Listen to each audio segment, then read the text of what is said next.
What's going on, Dolphins Nation, Dolphins Twitter? We're finally back after some technical difficulties last week. We couldn't handle it without Dad in the house. You know, when Bobby leaves, things just go haywire. So he's out in the Gulf of Mexico, Gulf of America. Sorry, Bobby. He was doing his First time work. there too. Me and Joe Robbie and Eric. We try to pull it off, but Dad leaves the house and shit just goes haywire. What's up, Bobby? How we doing? It's good to be back. Good to be home. I made it for my son's birthday. That's all I can really ask for. But actually, speaking of, y'all better pull it together because I just found out I'm leaving Monday. Yeah. I'm leaving Monday, and this time I think I'll be going for a few weeks. So we're gonna find out what y'all boys are made of. As long as we have no root canals in our future, we should be good. Did you ever see that? Did you ever see that meme from Community when he walks in with the pizza and everything's just on fire? People are running around. That's Bobby coming back in the house. Childish Gambino, yeah. Yeah, we got an awesome guest, Chris McCain. You guys remember him, former Dolphin, all the way I think to 2015, and then finished his career with the Chargers. And we got him here today. We're gonna chop it up, and we're happy to be back finally after some technical difficulties. Bobby, let's roll the tape and let's get it going. Putting the helmet on is always tough.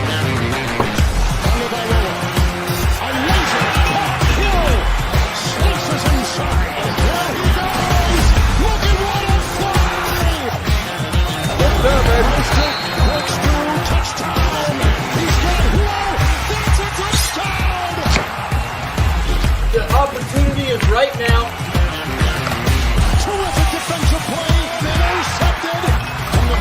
Off the back, two on the move, going deep, speed race. He's got Hill! He's got Hill! The Dolphins have recaptured the lead.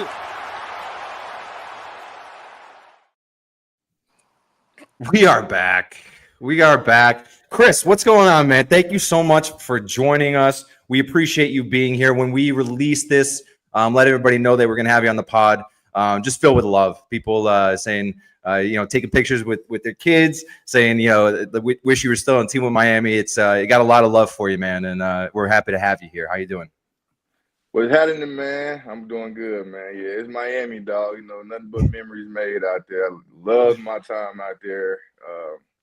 I probably have to say Miami had the best, my personal best fan base. I know that for sure. But yeah, it was a lot of support from Miami. I love it. Imagine if we ever become good. Fans are gonna go crazy, bro. Hey, the potential has always been there. Talent, we're on the precipice. Like it's not. Yeah, it's always been there now. So it can happen in the blink of an eye. Yeah. Hey, Bobby, you know this guy? He sounds familiar. Yeah, he look a little familiar. He look a little bit. A little background on Chris. It's crazy actually. My dad used to be on the Twitter streets pretty heavy, and he was like, man, this dude's from North Carolina, and I was like, yeah, I know, that's crazy. I didn't think much too. Like, I hadn't really got my recruiting side yet. He goes, I've been talking to him. I was like, what? He's like, yeah. He's coming home between, that gap between OTAs and training camp. Everybody goes back home and just chilling. He was like, he's coming home, and he said he's going to link up with us. We're going to go meet him somewhere. And I'm thinking, first of all, this is crazy. Second of all, like, if we do meet him, like, we're going to meet him at a random gas station or something. I kid you not, man. This is a testimony on Chris and who he is for real, because you'll never hear this kind of story again. Chris gets home from OTAs. He hits my dad up. He said, send me the address. I'm on the way to your house. And I swear to God, within the hour, Chris McCain pulled up at my house. I had all my buddies over. I was like, I got a Dolphins players on the way to my house right now. If you want to meet him, if you need a picture, you better get over to my crib. He pulls up at my apartment complex. I'm like 6, 7 deep, walked right in the house, signs like 20 pictures, mini helmets on the kitchen table, sits on the couch with me. I got a picture of that, man. And then he was like, I'll bet your people, you got to come to my house and meet my people. Now we went to his house like the next weekend, right before he went back to training camp. Mm-hmm. Yep, that. Easy as that. Hey, Chris, who's goated, Bobby or his pops? Be honest. Hey, look, I'm gonna say this, man. Pop's crazy. Like I rock with Pops. I did like when Pops said I was in the Twitter street. I know Pops is out there too. He be on all of that. But you know, I mean they two peas in the pie. They the same. You know, they the same. But if you're making me give an edge, I think Bobby might got it right here. Yeah, Bobby Boucher for sure. Yeah, he takes the cake. Bobby Boucher. Bobby's been he takes the cake. Bobby's our main kind of recruiter out here on the Twitter streets for the players and the guests that we have on the podcast. Mm-hmm. He's been recruiting his whole life here. Yeah. Well, as you can see, it's in my DNA. It's in my DNA. Family. And Chris don't even realize what I've become on Twitter because Chris ain't even on Twitter no more. So back then when Chris was talking to us, man, I probably had 2,000 followers on Twitter. I got like over 30,000 now. Okay, welcome to bragging camp. Oh, that's lit. No, he don't know though. That's hey, look, man, flex that, bro. Yeah, I know. It wasn't like, it wasn't like he was like, I was talking to him because there's Pops right there. It wasn't because I was talking to him because like I was a big account or I had connections or any of that yet. It was just like, that was Chris. He didn't care if I had 2 followers. Chris came through because he wanted to come through, man. Somebody showing him love and he showed it back. Yeah, most definitely, man. There was one thing when I was coming to the NFL because I went through a crazy path to even get there. Yeah. But when I got there, I remember training camp. Where before training camp started, before our first preseason game, I was talking to my pops, and I was like, you know, I want to figure out something to do to kind of, you know, give back. But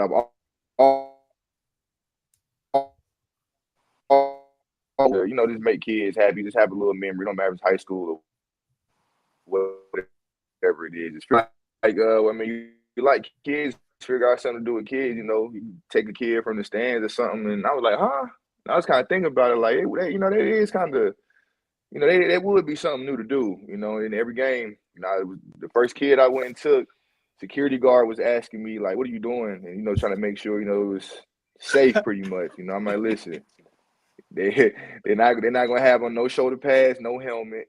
Walk them around, talk to them, you know, ask them about school, you know, ask them who their favorite players are. If they have a jersey on, I'm gonna try my best to get them an autograph, and I'm gonna bring them back. Throw the football or whatever we do. Race, it's always different, you know. It's not always the same, but yeah, and I just did that and been doing it since from the beginning to the end.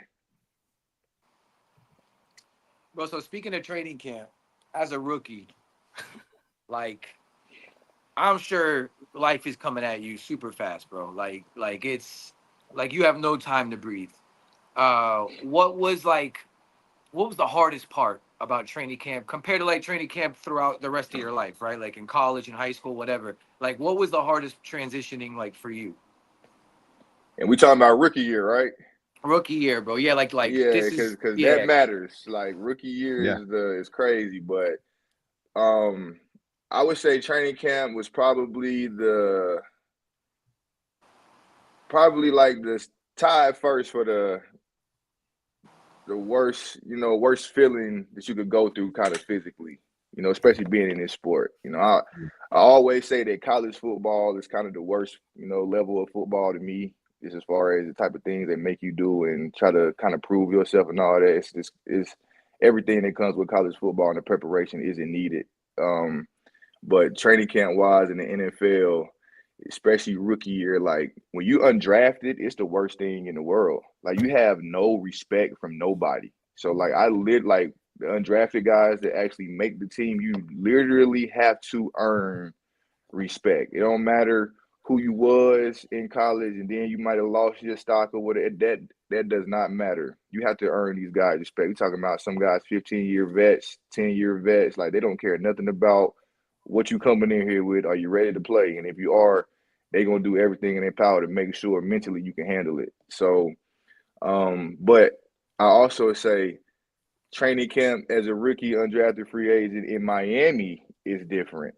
Just everything. The heat, you know, off the field that comes with it. Just the life is everything. Just being you don't know what to do out there sometimes, but this, you know, just staying like focused, you know, getting, you know, just prepared for what this life is really, what the life really is. You know, of being a professional athlete is difficult coming through there, especially as a rookie. Did you have that moment like during camp where you knew you were going to make the team? Like, did you have that aha moment? Like, nah, I got this now. I would say yeah and no. I had that moment pretty much through like, I'll probably say the second week of training camp when my D coordinator at the time was Kevin Coyle, and he had me. I started out there as a linebacker, but we had a lot of linebackers, and they had just signed Ellerby, I think. Ellerby and And Philip Ellerby. Wheeler. I think Philip Wheeler came And Wheeler, from yep. Oakland at the time, I believe. Yep. He was Oakland, I believe. He was a Raider, right? Okay, yeah. So then they signed him, and then they also had Koa, and they drafted Jelani Jenkins and stuff. So, and they had Freeney. So I'm going here thinking like, you know, they just got me here just to have a body here, you know. So, but what happened was I was starting at linebacker. I was doing decent, but it was just too much in front of me at the time, especially with what happened with me coming into the league. So then it was like, well, he's athletic, he can do this, so let's see if he can just, you know, pass rush. You know, let's just throw him out here and see what he can do. So when Kevin Coyle had moved me to defensive end in practice, and I went against Brandon Albert, and I'm not gonna say what happened. You know, I don't want to get tell. Oh no! Damn, Brandon Albert must have heard of. Brandon Albert came in and got him off. So Brandon Albert could block. That's Chris. It wouldn't be a Dive episode if we didn't have this happens every episode. It's so funny. Can't hear you. You might have to back out and come back in. Yeah, just back out, come back in. Yeah, do your thing. Dude, this is like, it's so funny. We do this. It doesn't matter, dude. Tyreek Hill had one. Like, it doesn't matter who it is. It doesn't matter who it is. We always have technical difficulties at the dive bar, and it's just a part of the podcast at this point. Dude. It's not like I don't even get nervous or upset about it at this point because it's funny. Like the fact that this happens every single time. Every time the screen goes black, oh, phone call. Hey, show business, baby. You want to go live? You got to thrive. Yeah. It's every time somebody's saying something about somebody too. I swear. Oh, hey, we're gonna definitely dig it out of them too. I remember when Tyreek was talking about Waddle and it cut him out. That's gonna make me mad. That keep happening right there. We got we got you back, Chris. If you can't put your phone on Do Not Disturb. Let me do that. Yeah, that's a life hack. Yeah, it's so funny, Chris. That happens all the time during pods, especially with the players. They're getting calls and stuff, and we're just it's funny. It just happens every single time. And he's out again. He'll come back in. It's fine. I got faith in him though. Oh yeah, he's gonna pull through. Brandon Albert, dude, Philip Wheeler, Donnell Ellerby, bro. These names. When he started listing them off, I was like, "Damn, we did Jelani Jenkins." Yep. You know, it's so funny. So you know how we always kind of like look up their past a little bit and everything. Yep. Today I looked up the linebacker group before he came on, so I was like, that's a good pull. Yeah, y'all hear me? Yeah, you're good. Sir. Just put that phone sideways. You're good to go. Oh no, he's got it. Yeah, dude. yeah. You're good to go. Chris, it's cool. so funny. My It's bad. every time, almost every podcast, and it's funny. Like when somebody's talking about another player, like clowning on them or just saying anything, right? Like Tyreek came out, he's clowning on Waddle, and then his phone goes black. So it's like they hear you chatting. All right, so you get put at pass rusher. You go against Brandon Albert. Yeah, I get put at pass rusher. I go against Brandon Albert, and I never walk back into a linebacker room ever again. I stay at the end, and that move made me realize what the potential that they see. They know what I could do. You know, they've seen it before, but they know the potential that they have. And I also know that they know this. I know can't nobody really block me, but I just need the opportunity to show that. You feel me? Yep. So, and they gave me that, and from that practice on, I'd never saw a linebacker room. And the fourth preseason game, my last preseason game was against I think that year against the Rams at home. I believe it was against the Rams at home, and when they told us that, you know, I didn't realize until like the week 2 of the preseason that our snaps are going to start increasing in this training camp and practice everything. In the last preseason game, and no starters is playing. So you got to play the whole daggone game. But pretty much leading up to that whole week, I just think the way I was just preparing for that and trying to really show that like I do deserve to be here. I think I knew like around the third week going into the last preseason game. In the last preseason game, I just pretty kind of dominated the position. That the tackle, whoever it was there, could not rock with me, and I was just demolishing him. I was in the backfield I was demolishing that dude. So but what's crazy is my dad knew I made the team before I knew. Oh. My agent at the time called him and told him that I made the team. Don't tell Chris nothing, but he gonna make the team. Like they love me there. So yeah. You know, it's so crazy because my pops always told me, listen, if the coach ain't paying attention to you, you're done. But if they're trying to figure out a way to get you in, like, that's when you know, all right, this is my opportunity right now. You know what I'm saying? Right. Yeah. And it really made me realize too, like versatility is everything. Like not being a one-trick pony. And if you are just a one-trick pony, I mean, you have to be the best to do it. That's the only way you survive. But you know, versatility is everything. That's really what saved me, and also that I could help you out on special teams as well. So those things saved me because when you going undrafted, they're not looking at you they're not looking at you as far as a defensive or offensive position. They're looking to see, number one, the trades in the offseason, their draft picks, guys that already have these 4-year contracts, 5-year contracts. They already know who their starting 11 on offense and defensive end. There's 22 spots already locked up. So you're really competing for a short amount of spots, 30-something spots. You know what I mean?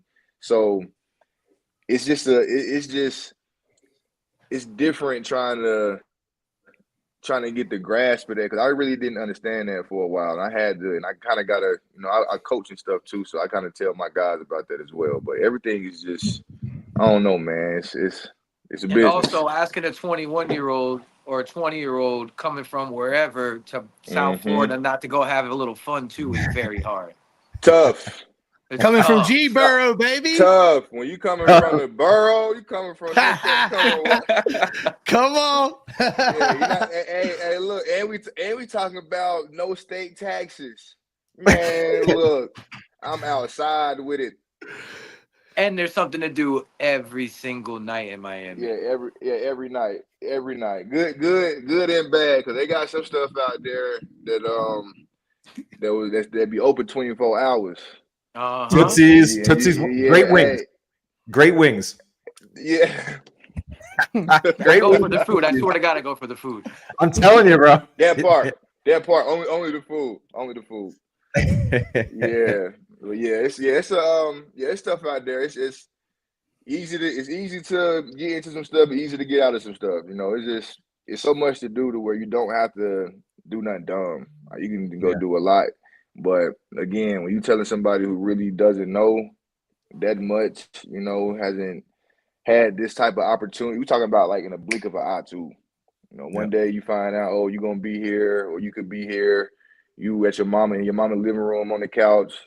Then a few days later or a week later, you taking a trip to Miami to try out, you know, to compete for a roster spot. Then you get the roster spot, and it's like, all right, so where do I go from here? Because now I got what I want to do. I accomplished what I want, and now what?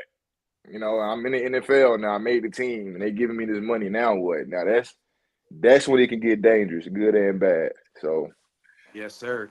Hey, Bobby, pull up that question from T. Lee. That was a good question. Yeah, it was. It's probably going to be a funny answer too. T. Lee wants to know, Chris, who do you like better? No personality Philbin or crazy eye Adam Gase? I think I would say Philbin, man, just because. Whoa! I would say, look, this is why I'm gonna say Philbin though, just because Philbin is a guaranteed meme. It don't matter where you at. It don't matter the setting you at. It don't matter what's going on. All you gotta do is watch his ass for however many hours his ass is wherever he at, and just record or take a picture of him. You got a meme. I mean, he going viral. Philbin is funny as hell. Really? Just, yes. What? The way he talks. Hey, give us your best Philbin story, bro. Yeah, give us something we wouldn't know. Now that, I mean, I don't know if I was there long enough for that with what I was doing. Let me see. I wouldn't say it's something that, like no secret. It was just the way he used to talk to us and get stuff off, and because he was all about togetherness. Mm-hmm. So he, his little stronger pregame together stuff. He would, we just got to go out here and we just got to play stronger together. We got your brother to the right. Just look to your right, look to your left. That's who you're playing for, and we just got to be stronger together. He does stuff like that, and that's what I'm saying. It's just Philbin is very dry. What you see is what you get. It's very dry, and that's what makes him fun. That's what I'm saying, bro. That's what makes him funny. Team meetings, everything he's trying to do, even though if it's corny and not funny, it's just funny just because it's coming from him. That's actually funny. I just put that together. You came in the year after Bullygate, and that's why the team slogan was "Stronger Together." Yeah. I came in after all that craziness. Yo, so that's actually a good thing. Like, you saw like all this stuff that came out, I'm sure, with Richie and Adam Schefter, how whatever happened, and I think Jonathan Martin recanted his story, all that. Were there any like lingering effects in the locker room? Where was there eggshells around the locker room? Like, what the hell happened? Being there the year after, I think it's really interesting to hear if there was any kind of lingering effect from that Bullygate stuff. Well, I think just based on the hype that was coming into Miami that year, I think it kind of overshadowed what that really was and what it looked like. Even though it was messed up, it was still, you still had Richie that went to Buffalo. He was still on the roster. Jonathan Martin, the only one out here still tripping. But I mean, and I understand about the stuff that goes on, but at the end of the day, man, you a grown ass man. Definitely. You dig what I'm saying? You is a grown ass man, and it happens in middle school, high school, that happens. But when you're a grown up and y'all both in the same position room or whatever, and you saying that you getting bullied, man, you got to go handle something. You got to go handle that. In the locker room, you know what I mean? You just got to go handle that, bro. Whatever. I don't care. I'll get my ass whooped. I'm throwing hands. Whatever the consequences are, you just got to go figure it out. It can be either a talk first if it don't get nowhere, but you got to go handle that. And the thing about it is, Martin probably didn't want to go handle that because Richie was a crazy motherfucker. He was crazy as hell. I mean, he probably, and I found that out playing against him. Like he probably didn't want to go. I understand. You know what I mean? Richie's one of them. But he got that look in his eye. Richie one of them, and I ran to Richie. Like when he was playing for Buffalo, I was out when I think it was my second year.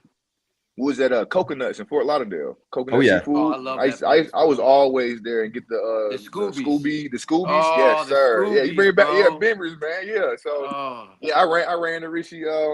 I ran to Richie there before with his lady. He actually a cool person. You know what I mean? So that's what I'm saying. That bullying and all of that, I ain't trying to hear none of that. But yeah, I think the fact that we had Jarvis Landry coming in that year. I'm not sure if we had just signed, if that was the first year that was signing Mike Wallace, but Mike Wallace was there. Who else was coming? I think Indominicans came. That was a hype year. That was I mean, it was some things going on that kind of overshadowed that. So it didn't, because we thought we was gonna be deep in the playoffs that year as well. I ain't even gonna lie. I mean, look at what they did to the roster. They unloaded. They spent money on Wheeler, Eller, like they went all in. Yeah, for sure. Brandon Albert, did he come in that year? I think he did. I think my rookie year was either his. It wasn't no more than his second year, but he came from Jacksonville. I can't remember if he came when I was my last year in college or if it was my rookie year. I cannot remember that. And he wasn't cheap. Nah, he wasn't. He wasn't. Dude, he was he definitely a wasn't. top 5, top 10 guy at the time. Yeah. Yeah. He definitely wasn't. But and we had Juwan James came in. I came in with Juwan. Yeah. So you remember That was the it was unicorns. Juice and Juwan. That was the unicorns. Yeah, exactly. That's what it was Juice and Juwan, where it kind of played because they thought that was pretty much two of the best picks at the positions. You know, so yeah. And then the injury bug hits us. Yeah, Pouncey. You said who? No, I said then the injury bug hits us every year. This shit's crazy, man. Oh, The yeah, NFL's so crazy, bro. It's even gotten worse. Every year the injuries get worse, bro. People are getting bigger, faster, stronger every year. It's crazy. Yeah, and they tripping because if you ask me, if you're going to add an extra game, you need to give an extra bye week.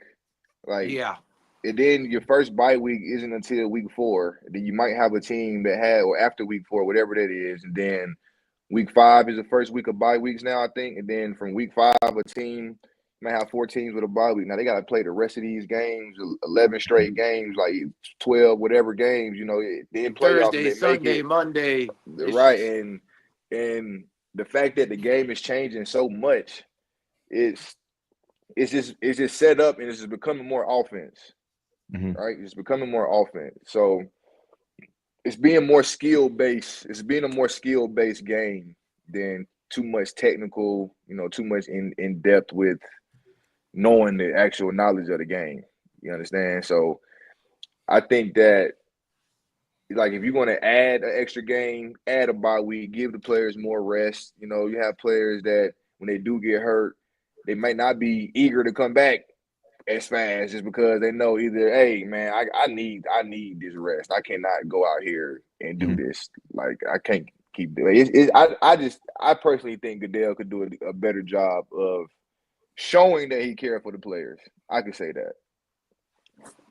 How tough is it on the body, Chris? We don't really get to hear from players because they're at the podium, they're doing, you're doing your thing, you're doing your media training and all that, but here you don't have to do that.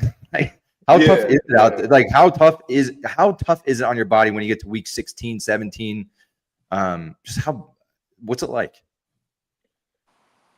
Well, it again depends on how you taking care of yourself.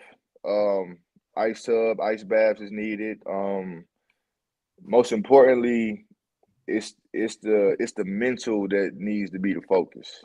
That's really it is your body, but it's a lot of things that you can kind of tell yourself that and kind of recover through your body as well, Right. But physically, I would say it is you do put a lot on your body, but it's not the most physical, or detrimental sport to the body. It's not. I wouldn't even say. I don't even know if I would say it's top 5. It's other sports out here that's a lot tougher on the body than football, but it's just what football is, and on the snap of the ball, you have pretty much a guaranteed 4 players that is going head to head right now, 45 players going head to head right now, and then everything else is velocity and impact based because they're coming from distance and depth. So it really depends on who you are, because you got cornerbacks out here that really don't even want to hit anything, not make a tackle, so they're going to do everything in their will to save their body. So with them, those type of players, their injuries will come based on ACLs, ankles, hamstring injuries based on how they stretching and taking care of themselves. So I would just say that question depends on your position, honestly, because everybody can't give the same answer. It really depends on and who you are. You Ed Reed or like Rashad Jones who coming down trying to bang. It's hard on them because G3 coming down all impact, and I'm talking about, and he was swole. He was a dog, dude. Fucking dog. Yes, bro. So when he come hit you, but then you got, I got respect for him, but it is what it is. You got Cortland Finnegan. He don't want no smoke. Right. Cortland not about to come down and hit shit, bro. He not doing none of that, man. He not doing that. So it's just decisions. Exactly. It just depends. It really depends on who you are and the type of person you are. If you like that, he did throw hands with Andre Johnson. Hey, he was forced to throw hands. He was forced to throw hands. It was forced to That's throw true. hands. Andre Johnson wasn't letting that man go. He was Yeah, forced no. to throw hands. I respect the Did fact he? that dude, Andre Johnson he's no slouch, bro. Like compared to Cortland Finnegan. Yeah, Andre worked his ass. Yeah, Kane Corso out there, boy dog. Yeah, he with all of that. Yeah. You gotta That's watch crazy. them quiet ones. You gotta watch them quiet ones. Did you play with Most Cam definitely. Wake? Yeah. Yeah, he was. Yeah, Hell heck yeah. Bro, I tell was us. there. I mean, nobody knows anything about Cam Wake other than he was a dog on the field. He was like such a low key dude. Like, what was he And that's like in the that's who locker he- room? Like, you know what I'm saying? Like, what was he like? Low key. Super low key, huh? Yeah, unless we did something with the position group, your ass ain't about to see Cam. You don't know what Cam doing.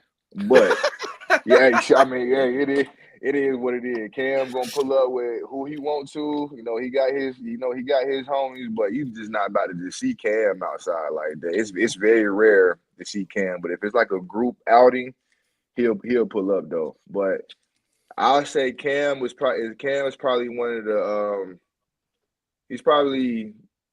he was definitely the first most humble player I met in the NFL by far.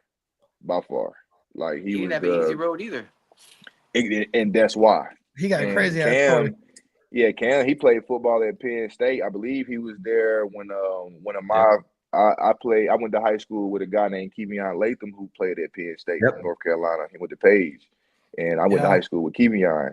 And I believe Cam was there with Kevion as well. And then I used to take my recruitment visits up there too. I was getting recruited from Penn State, so I went up there too. And they had, I can't remember his first name, but his last name was Clark. He was a black quarterback that Penn State had. Daryl Clark. Yeah, him. So Clark was a QB. I was going up there when he was up there taking my recruiting visits, and so I was just familiar with players before then, players after then, just because of that. I just started doing my own research. But Cam had came up, and I seen his story, him going to the CFL, and he had like some crazy sack numbers in the CFL for like led him for some years, but not even that, he got cut like 4 or 5 times from the NFL, I believe. I know the Giants cut him or something, but I know he got cut. He got cut like a handful of times, if I'm not mistaken, and did a different path and came back and was balling. When you talk to him, real, like you said, low key, real chill. He'll give advice. He ain't gonna give you too much advice. He gonna give you exactly what you need, and you gotta he not gonna babysit you, but he not one of them hazing type guys. He's not an asshole. You know what I mean? That's not him. So, but him, and I will also say Olivier Vernon. So Cam was probably he was probably the most humble person I met. Olivier is probably the best teammate ever. Just the best dude. Just everything off the field, on the field. I remember I think my rookie year, after my rookie year, I wanted to do like a camp for kids. And I was asking players, "Hey man, you want to do this camp with me? You want to do this camp with me?" Nah, I can't. I gotta do this. Nah, I can't. I gotta. It's some players you just know not to ask though. I'm just not about to ask this guy. I'm not even about to waste my time. So you're not asking Finnegan? Yeah, nah, heck no. Finnegan not pulling up. He not about to. Brent Grimes, that Brent was cool.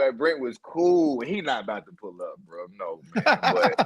But Olivier is probably like the 3rd or 4th dude I had asked in the locker room, and he immediately said, "Yeah," like no hesitation, no, yeah, kids, and you doing it, and what is like he gonna ask you what you're doing and what you're trying to do before he just commit to it. But he's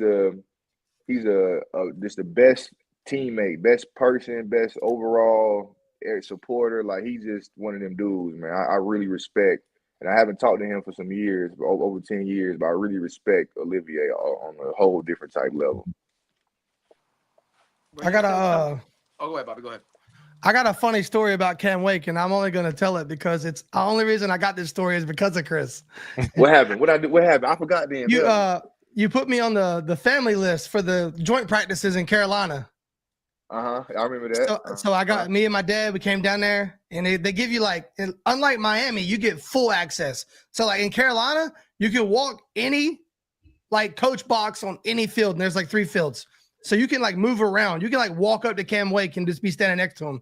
It's like crazy. Honestly, looking back now, I don't know how they even let that happen. That's dangerous. Yeah. Because that's how I got pictures with Cam Wake, Luke Kuechly, Cam Newton. Yeah, I walked right up on them. They were just like, "What's up?" Like you were just standing there. They're just sweating. It was crazy. But So Cam Wake just got paid, and Cam Newton just got paid. Cam Newton at the time had like the biggest quarterback deal, and Cam Wake got a pretty big bag. I remember Cam Wake came out. It was just practice pants, fucking traps up to here, just fucking nothing but a big Gucci duffel bag. And I was like, damn, that's Cam Wake, son. And I remember they were stretching, and Cam Wake fucking didn't leave his duffel bag anywhere. He put his duffel bag between his legs and was doing toe touches and talking shit to Cam Newton the whole time he stretched. Cam Wake, like when he get in his zone, he's a different type dude. And like you said, he's swole. Like, and I mean, Cam was probably 250 something, 260 something with like less than 10% body fat. It was crazy to look at that dude. And the thing about it, see, this is the thing about Cam that me and a couple of other like little Ricky homies at the time, we couldn't understand. And we just this how we realized that Cam was different. And I personally feel like his time in the NFL, I personally feel like the fans really didn't. I feel like y'all still haven't witnessed who Cam Wake really is or was as a player. And this is no hype. Cam is the only player that I have seen, like personally, I have seen when we in the practice field, you would see this dude do every pass rush move in the book and work. But when he gets in the game, he only does one. He's got that bull. He got the bull to the snatch, pull, and rip. And it works every time. But I have seen Cam on the best tackles that we had. He's doing spin moves. He's ripping. He's playing basketball. He said, "I like that's what I'm saying." Yeah, nobody knows what Cam Wake really is, and I feel like Cam he know he ain't have to do that on game. He ain't have to show that shit. He ain't have to do that shit.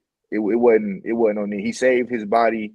You know what I mean? Like I said, you never know. It's some people that really has more than what we see. And it's a lot of things that go through their head. All the cuts, you never know. You can get got cut too many times. Now he don't want to show too much. You know what I mean? He don't want to do too much because he don't know what you don't like or why he's not making the team. But this other organization gonna love it and they'll take it and run with it. But Cam, man, he's one of them guys that it's stuff that I personally know that he didn't show on the field just by watching him training camps, prepare and get ready for this. Y'all just didn't see everything from Cam, man. I wish y'all could have had, but hey, I take it. I'll be one of the 1% that did see it. I'll take it and run with it. Yeah, he's unbelievable, man. Every game. I always remember I was in I was in college. I was at a party and it was Halloween party in college, and obviously that Thursday night, I think it was the Thursday night game when he had the sack on Andy against the Bengals.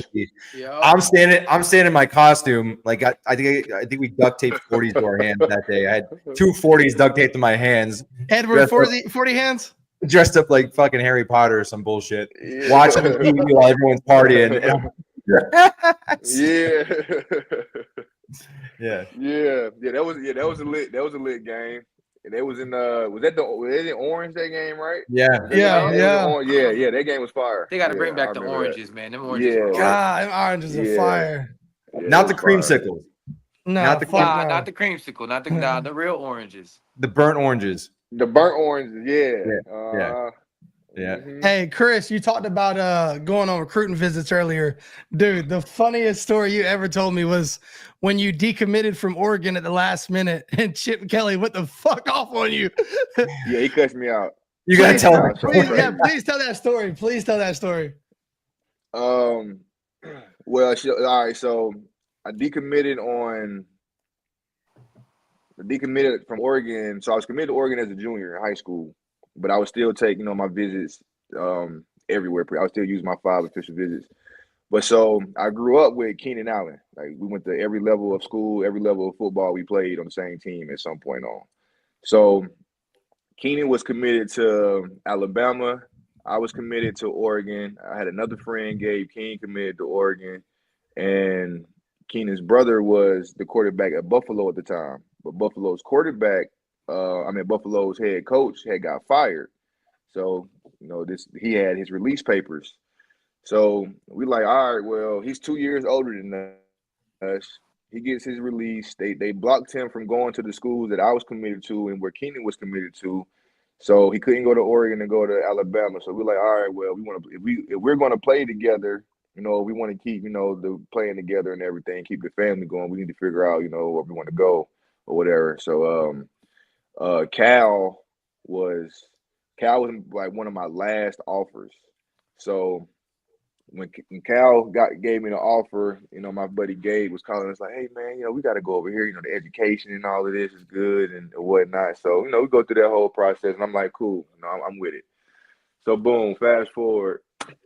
That's just, I had to give y'all that so y'all can understand. So fast forward, signing days here. So, I forgot to tell you this real quick. So this kind of what made them like really over the top is because when I committed to Oregon, I went on ESPN. I drove to Charlotte and went on ESPN and committed on ESPN to Oregon. Right, they had TV and all of this stuff. So it's all out there now. The hype is real. The fans hit me up, everything. I think back then it might have been MySpace and Facebook. That was all Shout on out MySpace, right? bro. Yeah. I think it was that, but it was all on me, right? So boom. So now fast forward to signing day. So we're all not committed to all going to Cal until about 20 minutes before we got to pull up and sign this damn paper, bro. Like, because my coach at the time, like, Chris, look, I'm going to let you, he like, man, I'm going to let you do your thing. I don't want to tell you what to go, but I think Oregon the best place for you. Just for me, I think Oregon the best place for you. So we like, man, I'm just gonna say. I said we was talking. They were trying to figure out how we gonna like kind of get it out and tell them. I'm like, man, I'm just gonna tell them I'm signing a Cal. I'm just gonna, I'm just kind of like trying not to think about it too much and just say, I'm just gonna get it out of the way. Man, I called that man. Like it's ringing. He pick up. He like, yeah, what's up, McCain? We ready. We watching. We ready. We ready to be a duck. And I said, and this how I hit him. I said, man, I got something to tell you. Oh no. He said, huh? What's going on, bud? What's going on? I said, man, look, coach, I appreciate everything you done did for me, man. But I'm signing the Cal with Keenan and my friends. What the fuck? Are you crazy? You're never gonna win nothing over there. You're not gonna be shit over there. They're not gonna do nothing for you.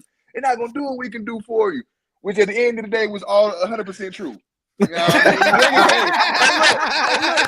mean?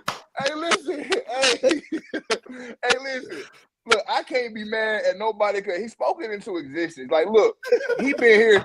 He been on this earth longer than me. He been coached longer than me. He done seen Cal and what they got way longer than what I have, especially where I'm coming from. So he told me they wasn't gonna be shit and do nothing, with me there. I shouldn't go there, and he was 100% right. But that's how it happened. He was hot though, man. He was hot. I mean, with all due respect, he should have been.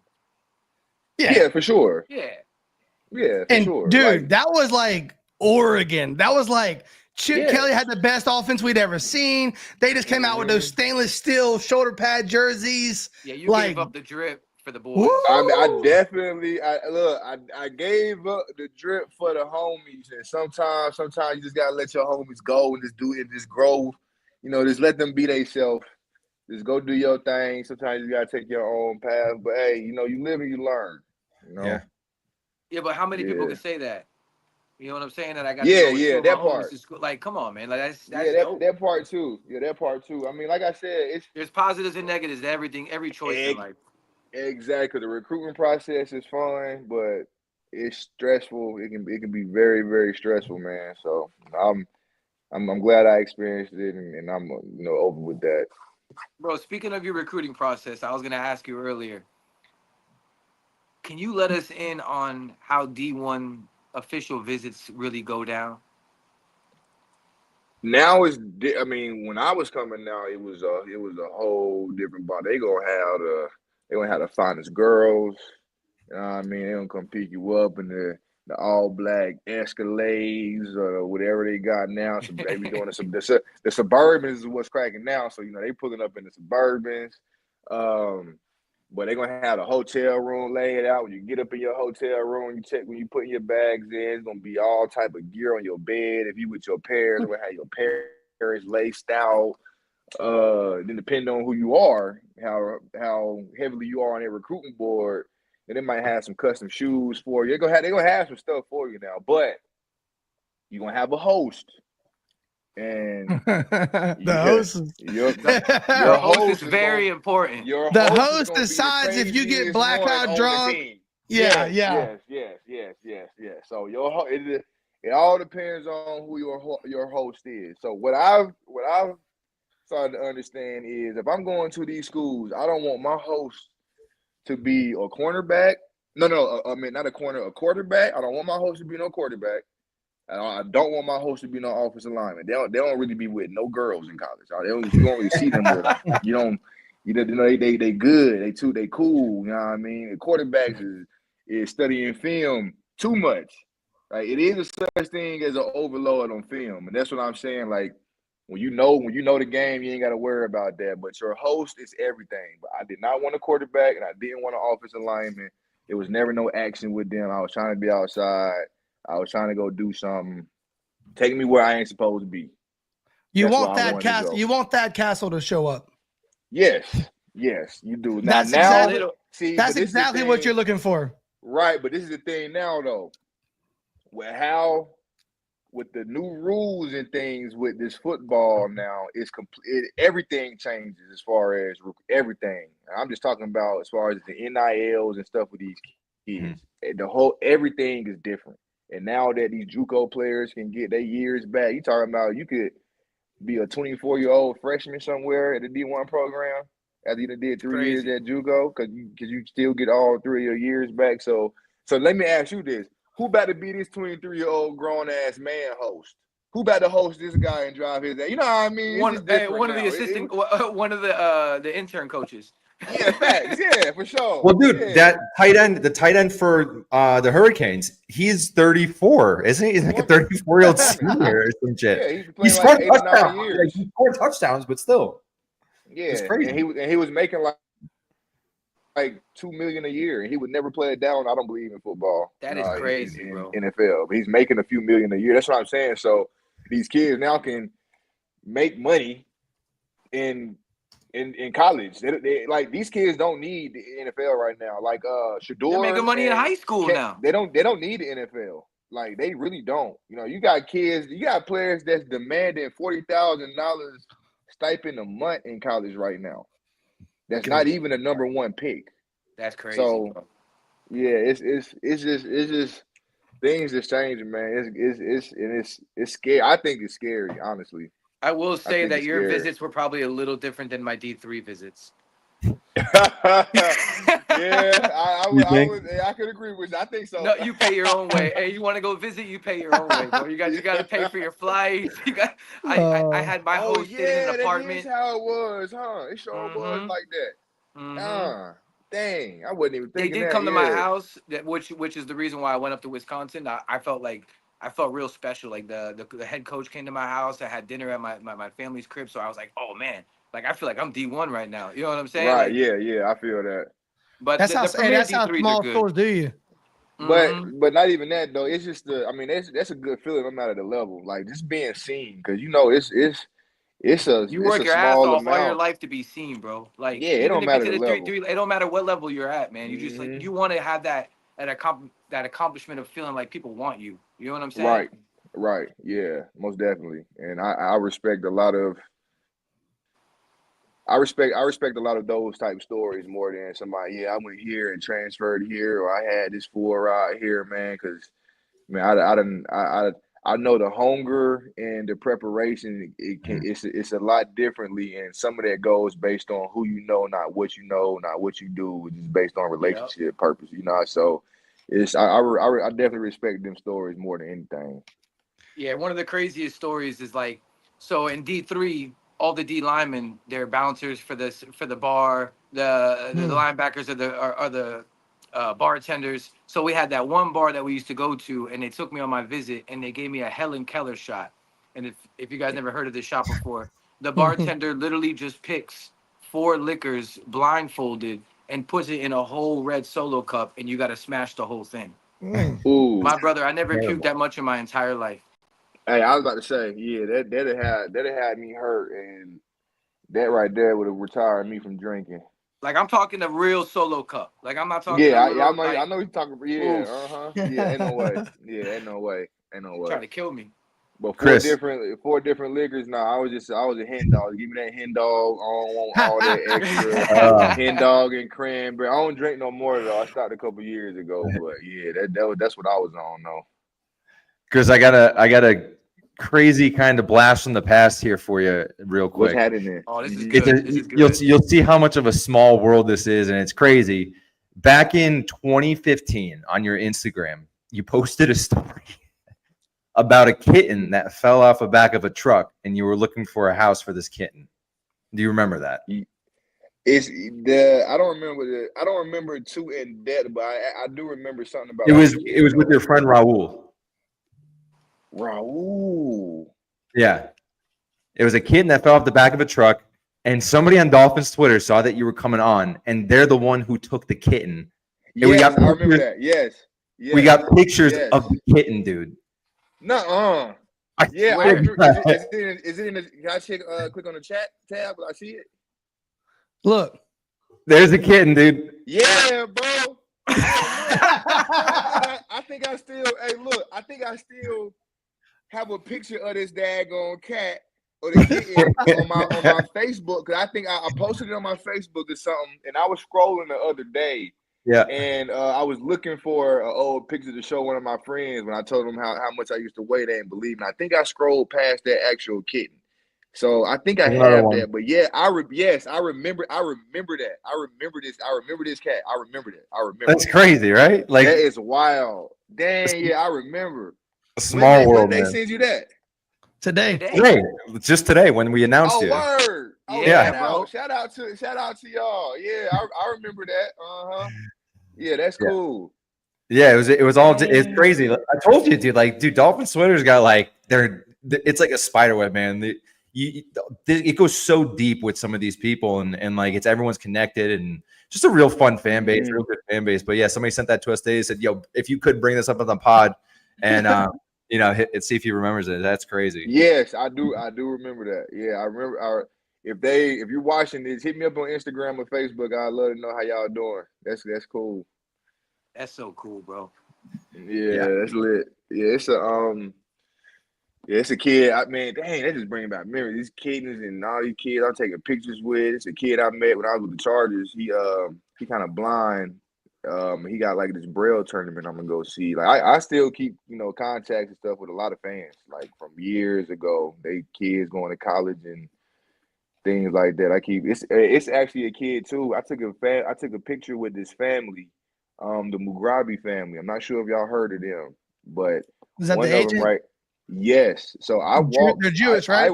I walked them around the field. All of them. I walked them around the field before. Before when we played the Patriots in either the Patriots or the Jets in Miami. I had walked them around. They were just kids, man. The sister and everything. And now he's like he's growing to be one of the best agents in the game right now. It's crazy. Bro, look at the timing. Post Iceman's comment, bro. Let me see. There you go. This is 1 sack, 1 punt block versus Patriots. Great game, Sun Life Stadium. That was probably the game. Oh, yes, sir. Yes, sir. Yeah, man. That was that was my first snap ever. Was it really? Tom Brady? Yeah, the block punt. A punt block. Oh, okay. Yeah, that was your first snap ever. It was the first punt block of the year, but that was my first ever professional snap. Was that block punt? That's crazy. We had the 3 and out, and we was on punt block return. Yeah, I don't think people really realize how crazy special teams are, bro. That's what I'm saying. That's how you make it. Like, that's what I'm saying. Yeah. Again, they got their 22 starters, offense and defense. It don't matter if they hurt, tore their ACL last year. They got guaranteed spots. You competing, and how do you make the team? Especially when you're an undrafted free agent. First place they're looking at you at the special teams. How can we keep this guy we got to pay these millions to off of this shit? Can you come in here and do this? Yep. If you can't, we're going to go find somebody else that's cheap as Yep. hell that can do this shit. Somebody that's hungry enough, 100%. Yeah, right. Right. Bro, Hey, wait, my least favorite special teams unit was definitely kickoff. And this is before this is before they banned blindside and shit. Like, bro, you used to get peeled on kickoff. Hey, look. I love hold kickoff, on. dog. I made a living on kickoff. I got a crazy story for you, and I'm not sure if y'all can find film and at some point and pull up film, but if y'all can find 2014 or 15, it might have been 15. No, it might have been 14. 2014, we played the Dallas Cowboys in preseason. Again, it was in Miami. Played Dallas Cowboys in preseason. Dan Reese is our head coach. Dan Reese is our special teams coach. Yeah. And He's a nut, dude. yes, and we're scheming. He's scheming up against the Cowboys kickoff return, and they have it to where on one of these sides they're gonna leave a big ass gap and just let you run through because they bringing somebody ass from the other side to smack your ass. Look, when he said if you're running down the field and it's too good to be true, it's too good to be true. I happened to be that motherfucker that was running down the field, and I found out that the shit was true. Man, when I say I think I was like the R, I think I was the R4 or the L4, and I'm running down, and I'm looking at these guys cross in front of my face though, but nobody's coming to me. I'm seeing them like cross to go get what they supposed to get. And I say a big ass, I mean like the daggone C parted. The shit was big as hell. Next thing I know, I see the daggone returner going this way. I started to lean and go this way, and I never was like my body was like I'm doing this, and when I got hit on contact just like this, I was never running straight and none of that. I'm talking about the linebacker. His last name, I believe it was Wilson, like number 44 for the Cowboys at the time. I believe it was 44, but his last name was Wilson. Huh? Peyton Wilson? Nah, he's new. Nah, it wasn't Peyton Wilson. I think it started with a D. But anyway, that dude came, and I say decleated, I mean stilettos to the ceiling, goddamn. I mean, motherfucker eating chicken wings at Tootsie's after that. Look, oh my God. When I got hit and I hit the ground, I say I got the hell up so damn fast. Number one, I was hoping that coach ain't see that shit, which he did. Because he ain't even say nothing. He was just looking at me when I was running off, and then he said something. How many times did that get rewound in film room? Oh yeah, that shit. I mean, and Reggie's gonna put you on the spot. He don't care about your feelings. He don't care who you none of that. Like Reggie would definitely cuss your ass out. He'd go toe to toe with you if he got to. Reggie one of them. But yeah, we was definitely looking at it, and you know them special teams. Them coordinators be assholes.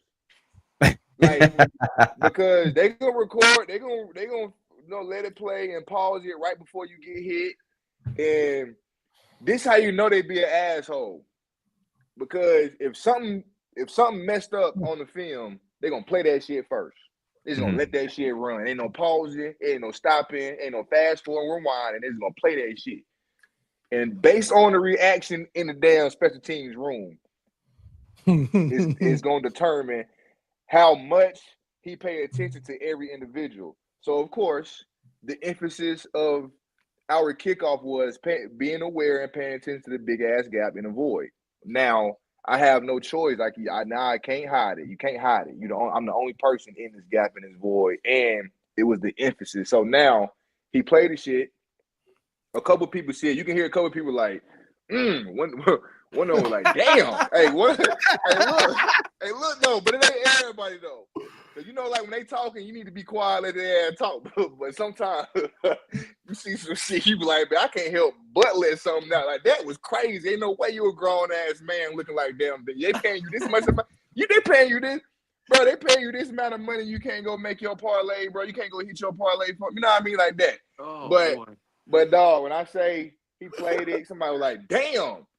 You know what I mean? Then he rewinded it, paused it. Hey, y'all see Chris McCain? Like, y'all see this right here? I need everybody to look at him right here. Then hear him rewind it and play it again, and the whole room go crazy. What the damn, boy? Yup. Yeah, got to keep your head on the swivel. Yeah, they do. Yeah, you definitely get put on blast in there. There's nothing worse than being made of an example of in the film room, bro. Nah, but I mean, but see, it's moments like that though that you kind of grow from the humiliation and stuff. You understand that some stuff you can laugh at, not be embarrassed about. Like it's gonna happen. Like you playing with the best people in the world. Like it's gonna happen. You can't help it. Unless you're Jonathan Martin, then you don't like criticism. Yeah, for sure. Yeah, you gonna run from it. Hey, you was talking about Jonathan Martin needed to handle that. He didn't. He chose the other route. But you, meanwhile, was out there fighting Larry Tunsil in training camp. Hey man, Laramie a cool dude. Yeah, it was just a little, testosterone built up, tired of staying in the hotel, tired of seeing y'all every day. And yeah. I mean, it be like that, man. It ain't no love lost or anything like that. It's respect. I respect them. It happens. Yeah. Chris, at the time, though, we didn't like each other. What is that? So you're an open book, bro. Look, man, like I said, when you no, go ahead. My bad. No, you're good. When you playing football, they be having classes and teach you how you need to talk to people. And see, I'm that person. Like I say, I coach football and I mentor kids now. I'm the person, I tell them exactly what to expect, what to be prepared for. I don't sugarcoat nothing. Anybody can ask me a question about anything about the game, and the NFL not doing nothing for me. Like they ain't doing, you know what I mean? So I don't got no ties to them right now, and they kind of did me dirty. So I don't care nothing about what they got going on.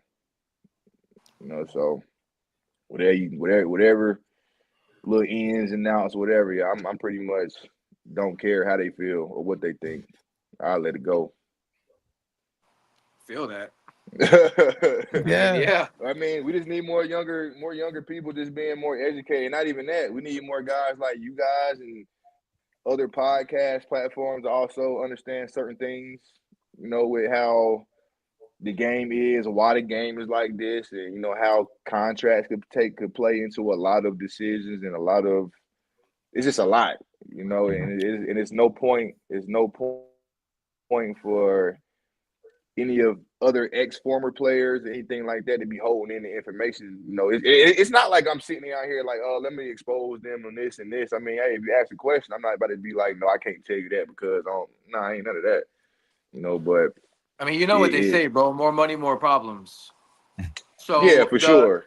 The cap keeps going up. People are making more money. More personnel decisions are going to be evaluated off of how much you make. It just is what it is. It's a business. That just made me think. That just made me think about something. You hear this all the time, and people always say, you get different answers every time you see it on a podcast. But what is your thoughts on like the gambling and like, is the NFL like scripted or somewhat guided in a sense? Listen, all right, so. Oh shit. All right, so look. So now, when you say all right, we know you're about to go in. Yeah, because now we're getting more into just who I am and stuff I be looking into myself. Because I bet myself. I don't give a damn. I bet. I be putting in part. You know what I mean? I bet. I do know. I do know 100%. I literally have watched people rig games in front of my face, like 100%. And I do know that football is a nonprofit organization, so it's an entertainment business. So when you look in what really entertainment is, I'm not saying football is scripted, but it is a script. It's a performance, right? It's all the little key words that makes really up what it is. So it's a performance. Now, I'm not saying that an owner calling every individual player like, hey, I need you to go out here and do this today. It's something. It's not happening. But like you said, more money, more problems. More money, more situations. You got an NBA player right now that's under FBI investigation. Rozier. Yeah, you know what I mean. So I ain't want to say no Gary names, Terry. but I'm just saying that is a thing. You have college players. Like the gambling shit when it comes to this sports is just bad now because now you have everybody that's in it. You have some kids that know that, all right, I'm not gonna go to the NFL, so I can link up with somebody real quick and go blow all these games, but they going out here putting their life savings on it, and we all scraping, you know what I mean? Like something like that, you know. But when it comes to all professional sports, like think about this: you have professional athletes that are endorsers into sports books. Yeah. You know what I mean? So like LeBron James, he works with or like ESPN Bet or BetMGM or something like that. It's a link. It's links out there. You can go look it up. It ain't like I'm giving out nothing that don't nobody know. It ain't no secret. Yeah. You can go Google this shit. You feel what I'm saying? Kevin Durant, you know, they in sports books. So I know that shit getting rigged. If I'm a betting man, I'm taking 8 unders. I'm just gonna go under. You know what I mean? So, but it is a nonprofit organization, so it can be however they want it to be. It can be written how they want it to be. It can go. The rules can change at any time. You can, and the officiating is really boils down to right because and this is my thing with that. Like the officiating, one rule 1 week won't be the same next week. So, do you remember when they were playing? Who were they playing to where the offensive team lined up offsides? Oh yeah, that was it was Chiefs. an offensive. It was the Chiefs in Chiefs Baltimore. and Bills. Talking about this past year, and like the Bills Chiefs ran the Bills ran a play and they lost the play or something. They lost it down. Yeah. Okay, so think about that call, right? Just think about the call. If you line up offsides as an offensive player on the snap of the ball, that's like an illegal formation. So regardless on what happens, that play is done again. You have to replay that play. You lose the yards and all of that, you know. But if they didn't turn the ball over, throw an interception, you lose. I mean, you know what I mean. You replay that. It's a false start, offensive, illegal formation, whatever you want to do it. You lose. You know, you lose the penalty yards, but you still get that play back. Well, how is it that when it happens against the Chiefs, that they lose the whole? They you know what I mean? It's not a replay. They lose the whole thing. But think about this: it wasn't like that when Kadarius Toney lined up offsides when he was with the Chiefs. When his foot was on that line, they brought that shit back and they replayed that play. But it wasn't the same. That's what I'm saying. So one rule 1 week could be changed the next week. So and also calls like holding are very. You know, you can if every play. If the ump doesn't feel like calling holding, he don't have to call holding. Yeah, for sure. And my thing too is with all the cameras and we can look at this play and go back and look at this and all of that. With all of the eyes that's out there for the way that they'll just get away with this shit is just crazy. Like they'll literally do this shit so bluntly in your face. It's wild.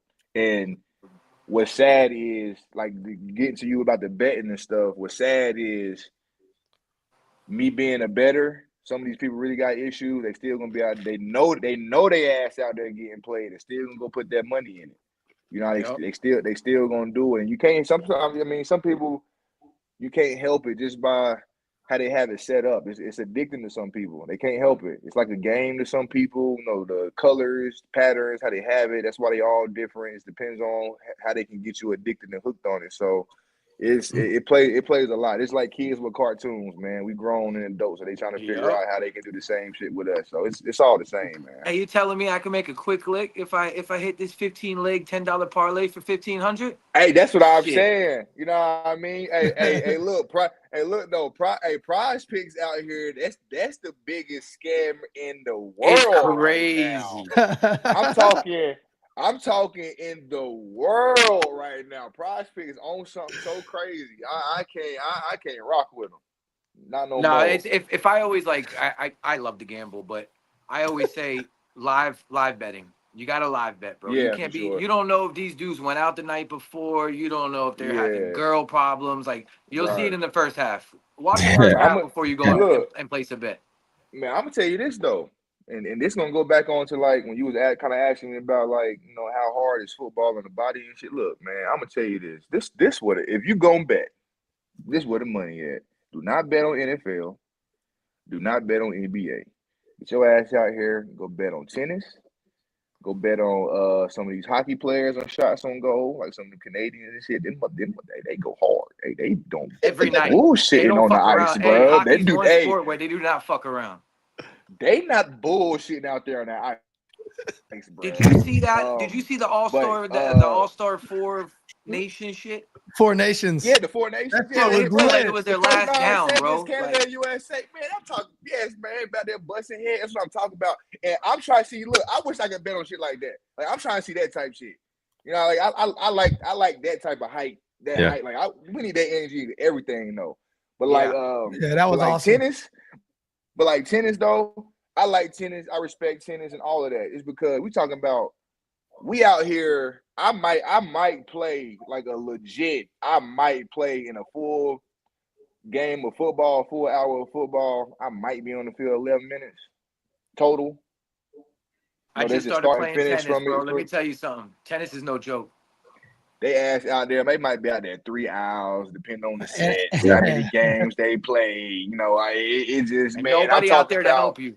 Nobody out there to help you. Take a play off. You're all by yourself, and I mean, you have to have the best kneecaps, ACL, ankle bones, ankle joints, all of that shit. The agility got to be clay, on 10. hardcore. Exactly. Yeah. That's what I'm saying. We got cleats, and like I was saying, like we were saying earlier, when we were just kicking in the lobby a little bit. That's why, like, when I got into the MMA stuff, like going into the MMA stuff, kind of, you just respect it. Like, I just respect a lot of things just differently. I wouldn't have found this respect for things if it wasn't for the NFL, right? So it is some good that come with it. A lot of the bullshit that come with it, but it is good things that you can learn and stuff. But like I said, I got tapped out by 125 in my first weekend. I didn't know how he was doing what it was, but hey, He done been doing this. He know. He and the thing about it is, when I first was doing it, I was about 230, almost 240. So I still had some size on me, right? And he already knew he had me. It's like that type. Crazy. That type. Like he knew he had. Like he couldn't wait to go. Like he was ready to go. Bro, when they start hitting, the fucking thighs and shit. What? Listen. Bro, I'll never forget when I used to wrestle. They used to hit the fucking thighs and fucking. I already know I'm. Yeah.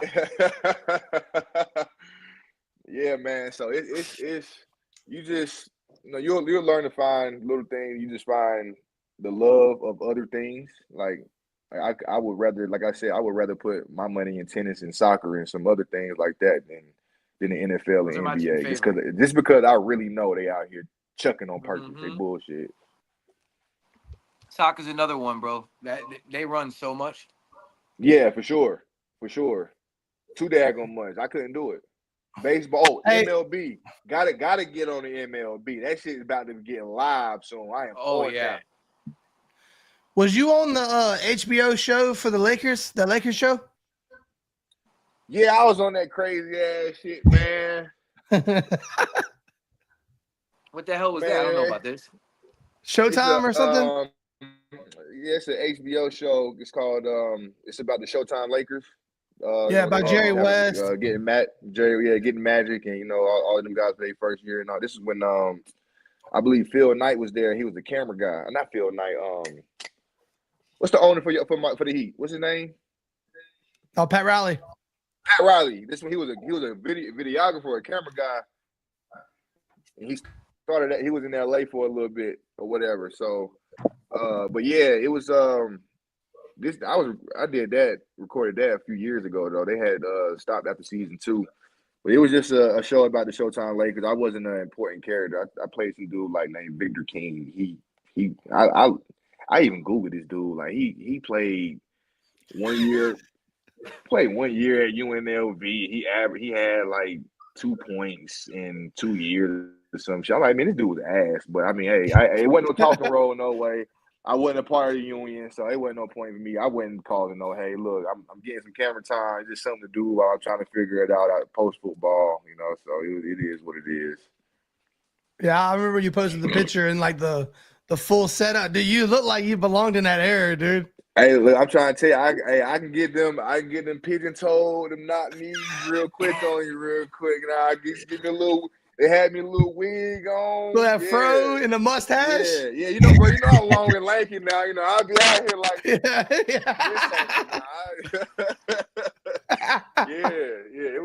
It was fun though. It was fun. Oh my God. Decent actors. What's the guy, the actor from what's Will Ferrell brother name on Step Brothers? It was Brendan and Danny. What's his John O.C. Riley or something, or John Riley? Yeah. Oh, yeah, him. Yeah, so he was. He was. He was in that too. He was the bus. He was the owner of the Lakers bus. Yeah, he was. Yeah, but he was the main character. He's chill as hell, bro. Like when you he's see some of the guys, when you see their characters in movies and you talk, it's kind of like when you see certain characters, you just expect them to be that person. Like, I don't picture Denzel being no less than what he was on Training Day. But then I go watch The Equalizer, and it's a whole different ball game. But then if I go watch Deja Vu, I'm looking at a whole completely different dude too. You just never know. But you expect him to be kind of one way when you see him sometimes. But nah, he's real cool, chill dude for sure. That's dope, man. Yo, tonight's been a blast, by the way, boys. Yeah, dude. Hey, I'm chilling. I'm big vibing. What's up?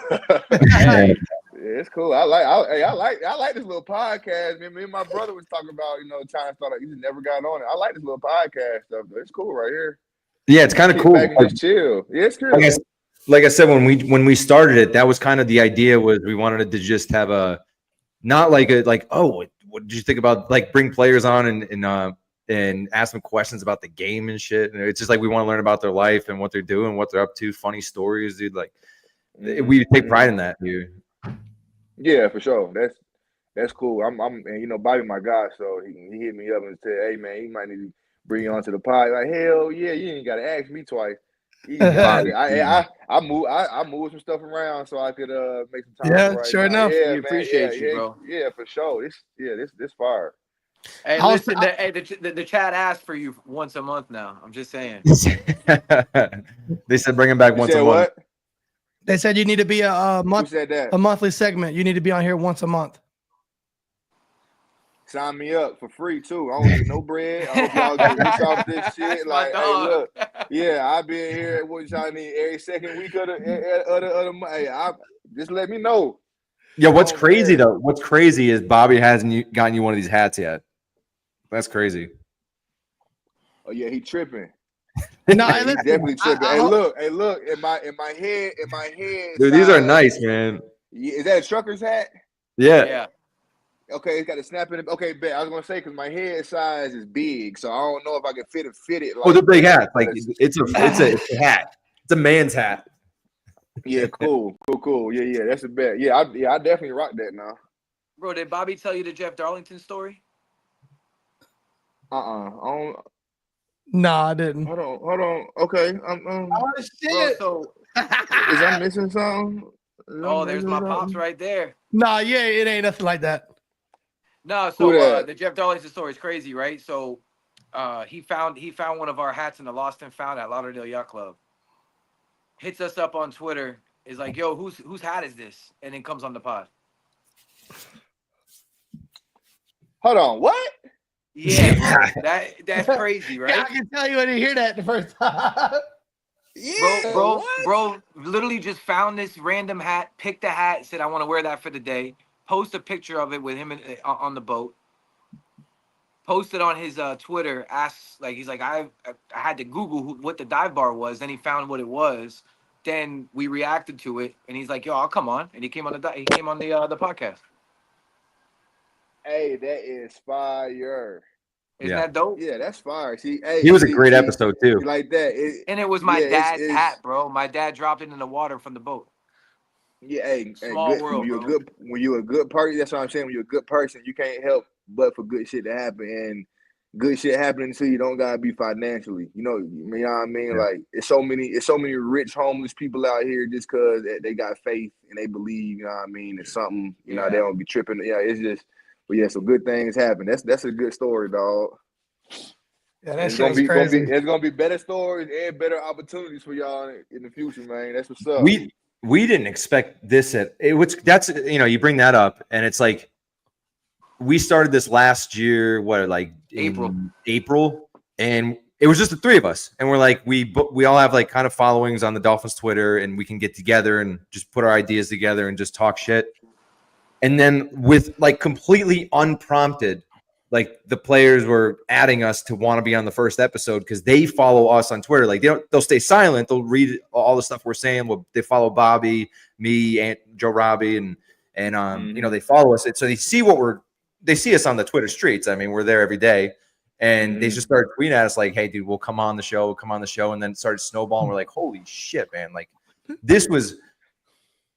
It was like it's unbelievable. Like this turned out fantastic, but it did not start this way. Like this was not the plan, plan at all.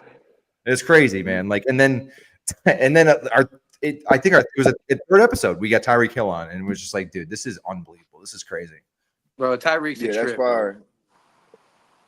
Yeah, it's bigger and better things for y'all in the future, man. Yeah, that's good though. Like you get Tyreek Hill in y'all third episode, man. It just let you know that y'all on y'all way to something. Y'all got something special going. It's for real. It's podcasts out here. They really have to, and I'm pretty sure. I mean, y'all look like y'all all at different places. Y'all at home, so y'all just needed to invest in a setup for y'all spot, computer, whatever it is, and just be ready to go. And that's really what you need. You don't need to be spending no thousands of dollars for no studio. And I always believe that the more.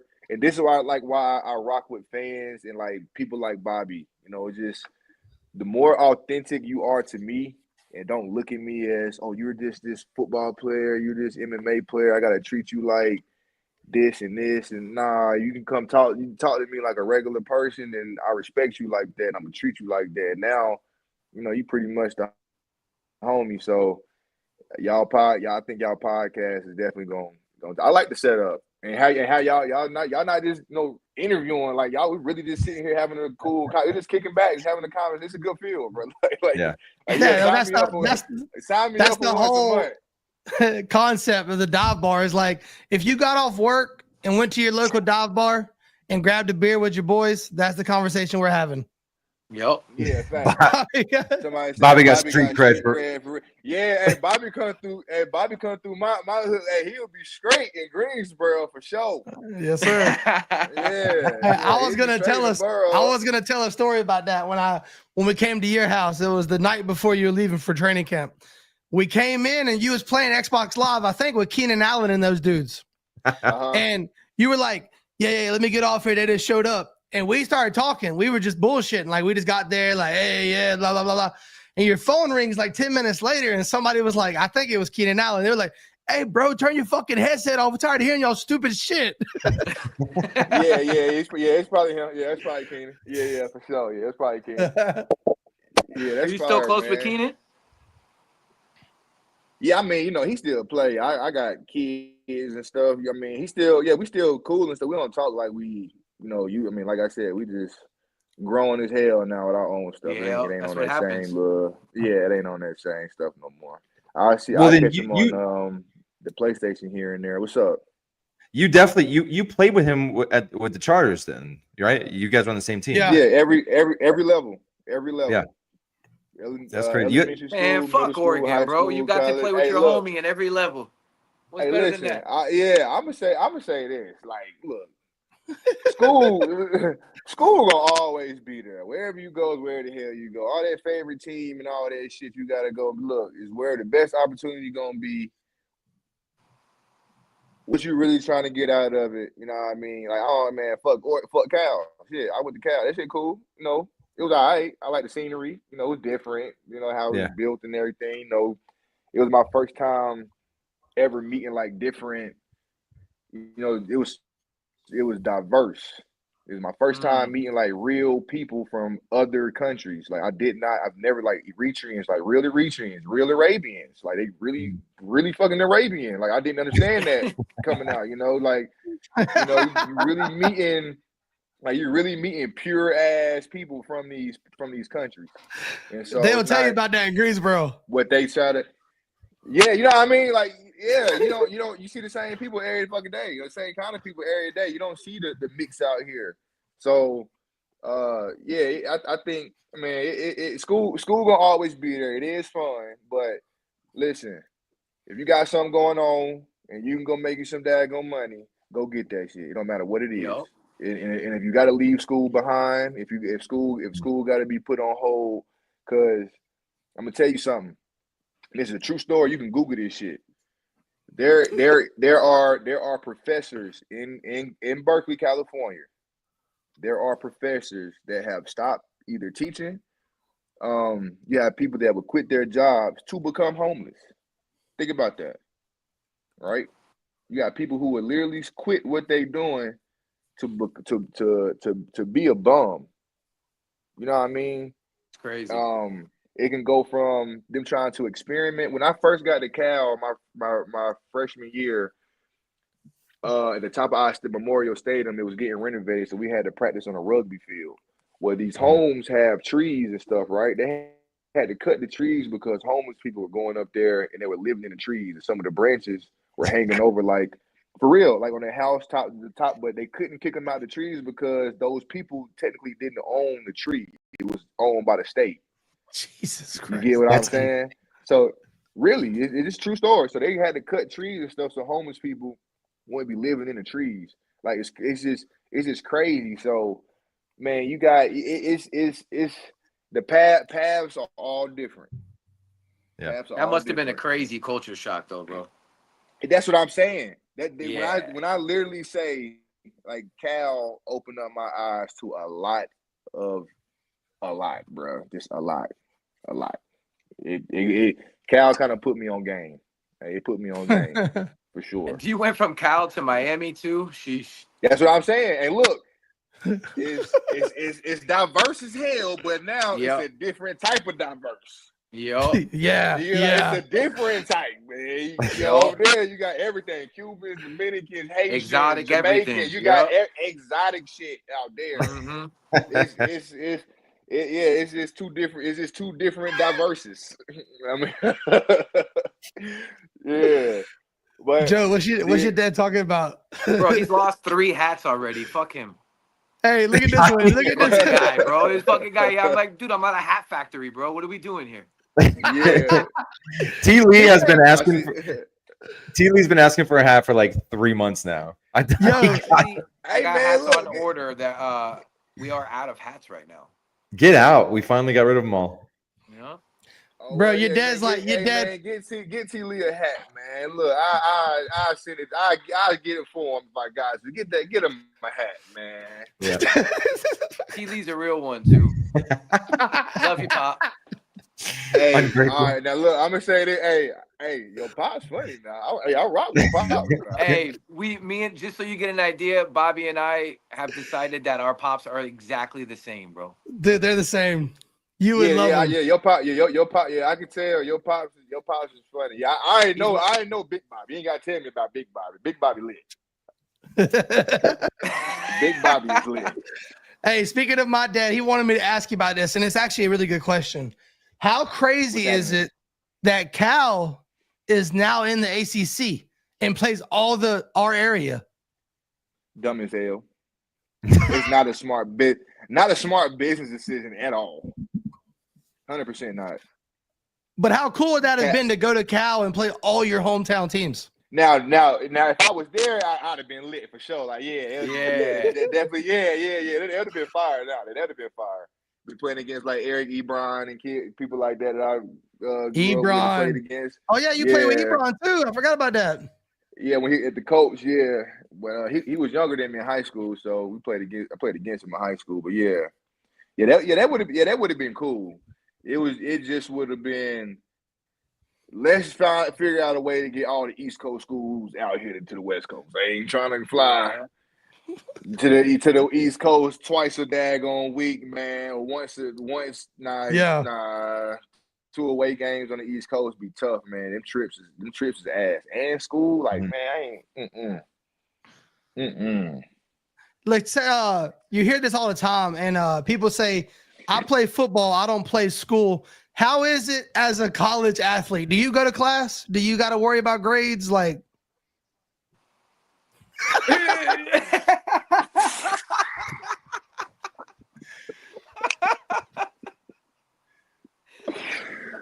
All right, look, this is all I'm gonna say.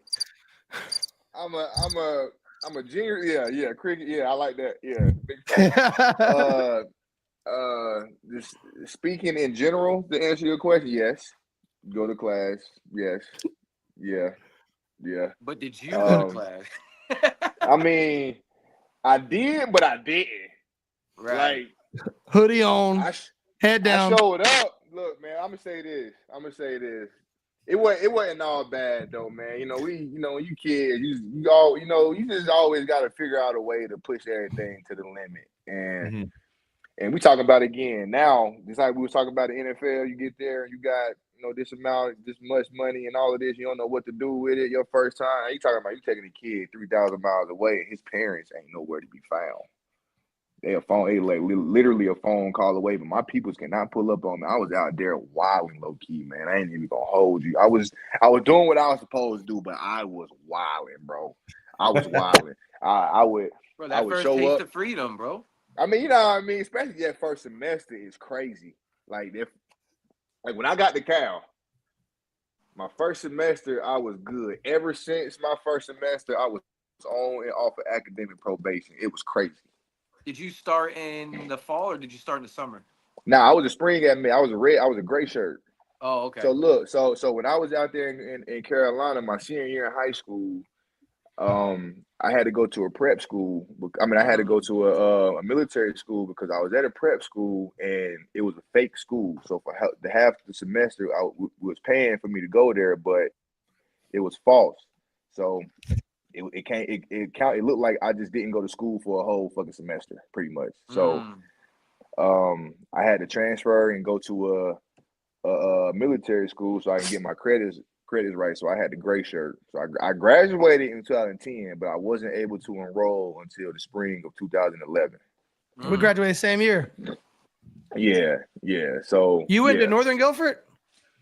Yeah, but that was my junior year. I left Northern and then trying to go to the prep school to get my grades right. But going out off of that though, so like you talking about I'm going all now, but anyway.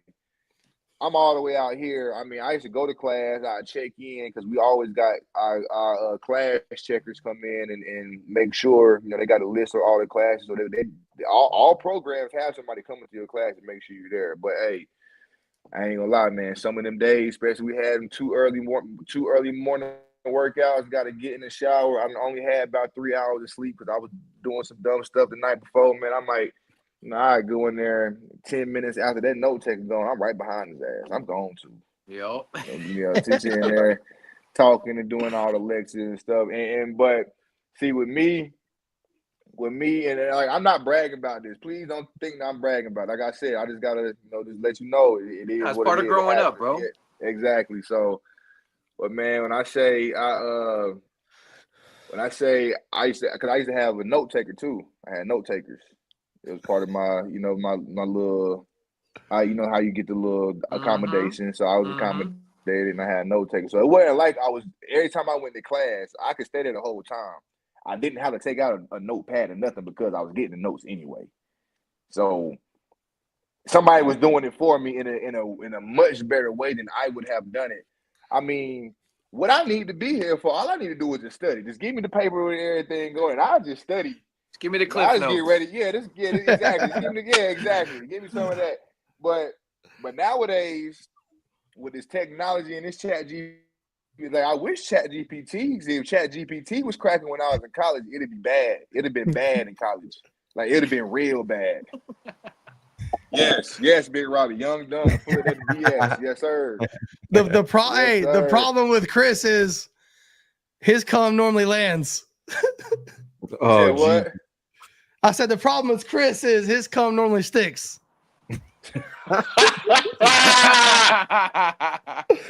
My boy can play football, boy's a fight, shooter. and make a baby. Hey, you're right about that. I'm retired though, man. You know, I had to hang him up. Hey, but you best believe that jersey's in the rafters, though. Yeah, for sure. Yeah, we're definitely in the Hall of Fame enough. Oh my God. Man. Hey, we're gonna need you to have a little conversation with Tyreek about that. Hey, listen. I can't talk to Tyreek about that. I feel like he gonna get me out of retirement. I can't have it. I need to let him stay. He good where he at, bro. Look, I don't want what he got. Bro, funny story. The night of our show, he forgot that it was his triplet's birthday. So we're sitting word? Yeah, we were sitting backstage for 30 minutes, and his brother texts Bobby like, "Yo, I'm so sorry, bro. Like, Tyreek had to go cut the cake for his triplets real quick." And second happy birthday, he's on the way. Crazy. We lost Ghost. Word? He probably went to piss. Wow. Oh No, I'm still here. Yeah, bro. That's how many kids he got. He forgot about the triplets' birthday, bro. I mean, I feel Yeah, dude. I understand. Because it's a lot of numbers now. The numbers go crazy. We were. Yeah, when you're putting up Phillip Rivers numbers, you know what time it is. That part. Yeah. We were sitting backstage. We were sweating bullets. I mean, everyone's trying to act calm. I'm just quiet. I'm just biting my nails. It's about 35 minutes past. I'm like, and we promoted this, like, obviously, like, the number one voted play in the NFL is coming on our podcast. So, like, we're promoting this all week. We're like, we fucking did it, man. We're fucking in it. We did it. And then it's like 35 minutes, 36 minutes, 37 minutes. And I'm just staring at the screen like this. And he jumps on. He's like, what's up, guys? I forgot. I was cutting the cake to my kid's birthday. What's up? And his whole family was downstairs, bro. That's how you know he's a real one. He still came on. He didn't have to come on. He didn't have to do that for us. You know what I'm saying? Dude. I'll never forget that because we were looking at Ghost and Ghost was stressed. And he was like, "Oh, I'm fine over here. I'm fine." And we were like, "Dude, you're not fine." He was like, "I'm not even that worried, dude. I'm not even that worried. Have you heard back from his brother?" Hey, that is funny as hell. I was stressing pretty bad. We all were, but because dude, it was like we promoted this all week, and we're like, we got to retire. I had to rap to his ass, bro. I had to do a freestyle for him. Oh, word? Oh, That's how we got him on. So it was good. He posted a clip on Twitter, like a freestyle clip with him and his wife in the kitchen, and I fucked around and I commented. I said, "Yo, if you ever want to come on the dive bar, I'll hit you with the second verse," and he actually answered it. Yeah. Oh, word. He was like, "I'll hold you to it." Oh, that's what's up. No, see, he a real one. You see what I'm saying? Like, real bro. I mean, because look, players check everything. Like, I can't say check everything, but they check to know what to look for. You're going to have some that's going to respond to everything. You're going to have some that's just only going to be a ghost and just look at what you say, but they still following. But, man, you got a lot of, like, you don't even understand. A lot of y'all stuff to probably touch so many people that y'all just don't know yet. Y'all got a lot of good stuff coming towards y'all. Well, we ask the players backstage every time. We're like, "Do you see us tweet?" They're like, "Every day, every day." Word up. Okay, yeah. But they see everything like that. Especially everything nowadays, bro. It's right at your fingertips. They see everything, but most of them don't respond. I mean, Tyreek doesn't put the phone down. He's always out. Yeah. See, I feel like I don't know Tyreek personally like that. I played against him a few times, but I feel like he is kind of like me. Like he active, out there if he need to be. Like if your ass is tripping or you talking crazy, then I'm definitely gonna DM you because I mean, hey. Couple dollars, you know what I mean? Yeah, that IP address crazy, bro. You better calm down out here. Like, because understand something now. This is what I'm saying. Because, and then this might be a little off top, but I kind of want like people like viewing this to kind of picture this, right? We're talking about fans coming to the NFL games and shit, right? Then you on Twitter, you talking junk. You remember how people was calling Russell Westbrook. Yeah. He was seeing that shit and he kind of addressed that shit. You see what I'm saying? Like, not even talking to grown ass men that got kids that's gonna have access to all of this internet stuff in the future, right?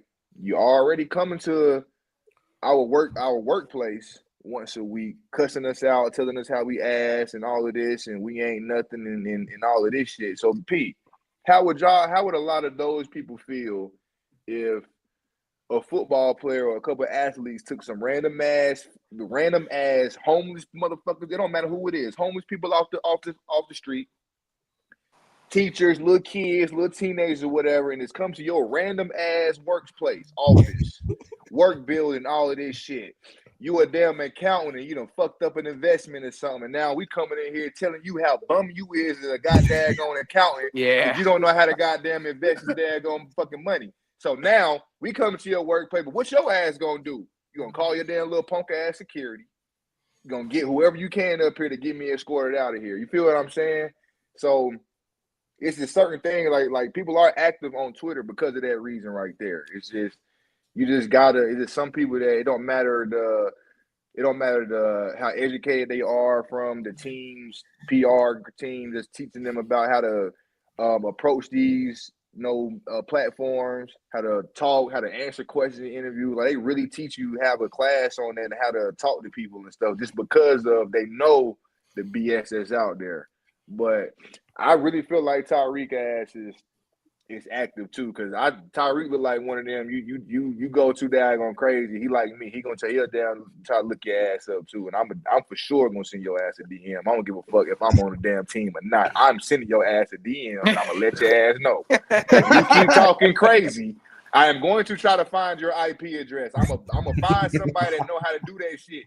And look, and you can tell me you're gonna get the police all you want to. Do I look like I care? Because it's not gonna lock me up for life, right? Just by me finding your shit, sending you a little mail in your little mailbox. It ain't gonna lock me up for life.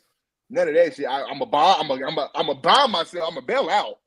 I'm gonna get the fuck out. So Hey, I'm gonna do a night. I'm gonna do a quick little sleep. Yeah, we're good. As soon as you get me in there, the process, I'm about to be walking around. I mean, it's already on the books. Like it's already there. It's already in there. So when I'm walking in, I'm about to be up out of here. So just some fans do just need to chill though, because you really got players that's really crash outs. Like Antonio Brown, a real crash out. Yo.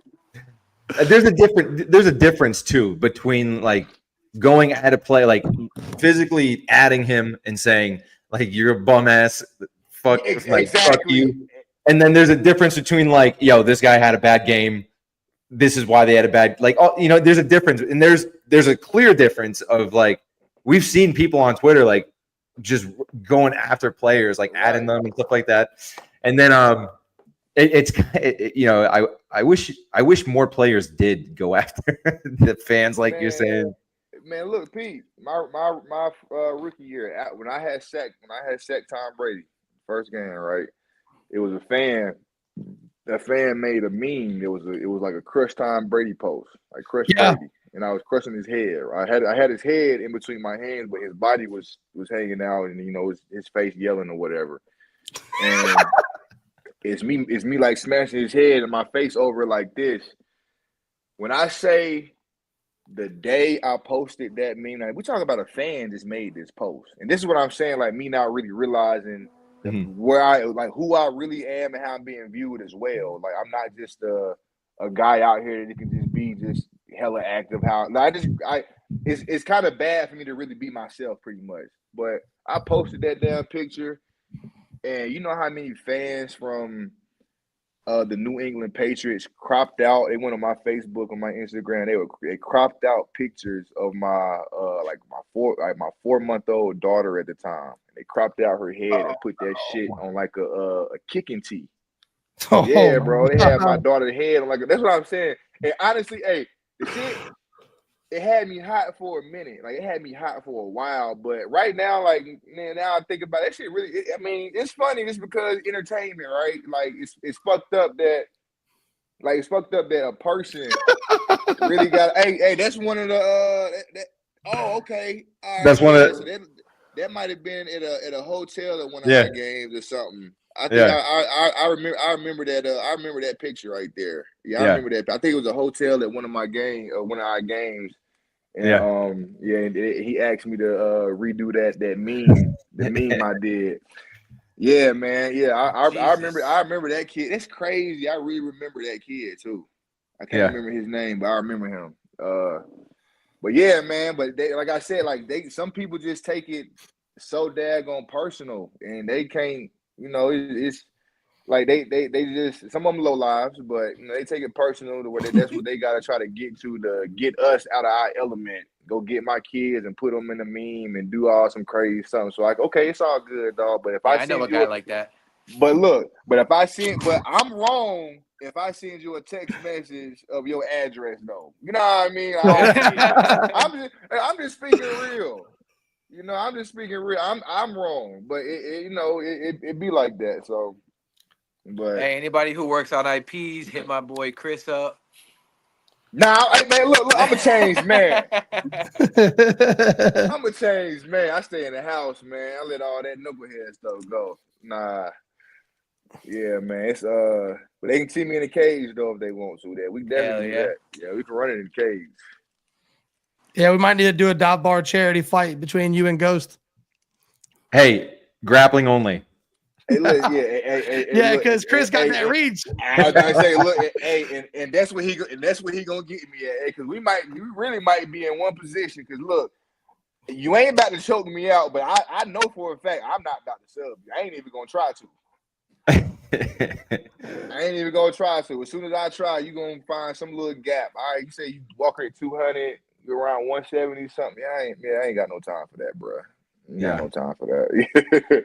Yeah, I'll make sure I get to. I'll be 200 at least. Then when we roll, it's fine. Hey, are you gonna stream your fight? Your match? I'll post the videos of it. I always post the videos. I don't think it's gonna stream or anything like that, but it's with NAGA. It's a North American Grappling Association. Oh, okay, yeah. I mean, shoot, if they have a link or something, I log on. I'll watch that. Yeah. Hey, I'm not gonna lie, boys. I'm pretty hungry. I'm starving. I am starving, dog. Hey, I love chopping it up, but I want to go chop it up in the kitchen, boys. Yeah, facts. I think this is one of our longest episodes. No, this was the longest. Probably the longest. No, this is amazing. Good. What do you mean?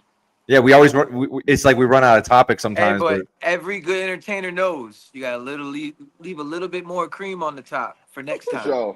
For sure. Yeah. Can't give them all in one shot. Can't do that. Most definitely, man. Y'all, man, Bobby just hit me up. I send y'all, or I got y'all on Instagram too, man. Y'all can get my number from Bobby or whatever, bro. Y'all family now, so just hit me up, dog. Anytime y'all want me on, y'all got nothing but love. Hey, look, and y'all don't have to. I don't have to be on this podcast for questions either. Y'all want to just hit me up and ask me something, about something y'all got going on in the episode. Y'all want some more understanding on, just hit me up. I got you. For sure, bro. We appreciate you, man. All right. Hey, look, last thing, real quick. Are y'all familiar with Pi Network? Are y'all on cryptocurrency? No. Okay. I mean, I got my XRP, my XLM, my Doge, and my Ethereum. Okay, That's boom. like I done seen Doge, and Doge is in the minus, and them Doge is ass right now. I done seen that. Look, people I love Doge. It's a new network called Pi, and it's they got that was years ago. You had on your phone. I have some of that mind. It was on your phone, right? You download the app and you walked with your app and stuff, and it would just mine from your phone. You can mine from your phone. So they're going through the last stages. They're not on any of the American platforms, but they're on some of the international platforms. Yeah. They're listed at $1 right now. But you remember, when you got on, they were giving you shares just for the support or whatever. They have over 155 million supporters and 65 million active. They moved up to the 11th ranked most cracking cryptocurrency right now, and it's not even you can't even trade it on all websites. Y'all hit me up. I'm gonna send y'all the link. Yeah. Still got some time, bro. I'm talking about free freaking bread, bro. Free bread. You don't have to put in the dime. But listen to me. They have it projected by 2035 that it should be worth between $600 to $1,200. So whatever shares you done accumulated over these years, and whoever you have under you, make sure they're mining, because you get more percentages and contributions from when mind and stuff, you get a bigger boost. But make sure they doing that shit, because in 5 years, like it's cracking how Bitcoin was, and I wish I was on Bitcoin in college. So they're taking the steps, and the fact that they're getting so much boost and they're ranked as high as they are right now, and the records that they have, and the people that's actually like posting this shit on Twitter, it's legit, and it's about to crack off. So I'm gonna follow. I mean, send me y'all number on Instagram. Yeah, man. 100%. I'm gonna send y'all that shit. It's free bread, bro. I got you. 100%. All right, fellas. Another one down. Appreciate you coming through, Chris. We'll do it again. It was awesome. Yes, sir. Most definitely, man. Yes, sir. Yo, shout out to anybody who's been here since minute 1. You did it. All right. Definitely appreciate y'all tuning in too, man. The fans, man. I love y'all. Fan for life. Hell yeah.